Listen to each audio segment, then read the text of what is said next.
Personal లైఫ్కి పాలిటిక్స్కి ముడిపెట్టద్దు. Political పార్టీకి, భరోసా పార్టీకి వ్యక్తిగత విషయాలకి ముడి చేయొద్దండి. ఎందుకంటే వ్యక్తిగత విషయాల్ని దయచేసి ఎక్కడ బయటకు తీసుకురాదు. ఎవరి వ్యక్తిగతం వాళ్ళది. గతంలో జరిగినటువంటి కొన్ని పొరపాట్లు నా లైఫ్లో కూడా ఉన్నాయి. అయితే వాటిని పార్టీకి ముడిపెట్టద్దు.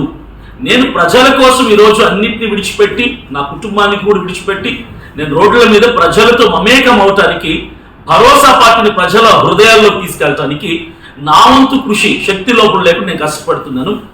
దీనికి ఈ పార్టీని పాడు చేయటానికి పొలిటికల్ విషయాల్ని మీరు నా వ్యక్తిగత గత విషయాల్ని జోడించద్దు అని ప్రేమతో మనవి చేస్తున్నాను. అర్థం చేసుకోండి. త్వరలోనే నా వ్యక్తిగత జీవితంలో జరిగిన కొన్ని ఇబ్బందులు కూడా సవరించే ప్రయత్నం చేస్తున్నాను. ఒక గుడ్ న్యూస్తో ఒక నెల రోజుల్లో నేను ముందుకు వస్తాను. ఎవరైతే నా శత్రువులు నా వ్యక్తిగత విషయంలో వేలే చూపిస్తున్నారో అది కూడా నేను సవరించుకునే ప్రయత్నం చేస్తున్నాను. ఖచ్చితంగా గుడ్ న్యూస్తో మీ ముందుకు వస్తాను. ఆ శత్రువులు ఎవరైతే నన్ను వేలెత్తి చూపిస్తున్నారో అది కూడా లేకుండా నేను క్లియర్ అవటానికి నేను ప్రయత్నాలు చేస్తున్నాను నా వైపు నుంచి. సో దయచేసి భరోసా పార్టీని ఆదరించండి. భరోసా పార్టీ అన్ని పార్టీల వంటిది కాదు.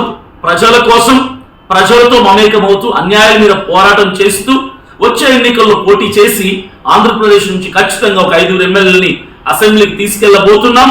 పాదయాత్ర మరలా 4 రోజుల తర్వాత ప్రారంభమవుతుంది, కొనసాగించబడుతుంది. కాబట్టి మీరు అర్థం చేసుకోండి. అపార్థాలని, అభ్యంతరాలని విడిచిపెట్టి భరోసా పార్టీని ప్రోత్సహిస్తారని నేను ప్రేమతో ఆశిస్తున్నాను. Thank you.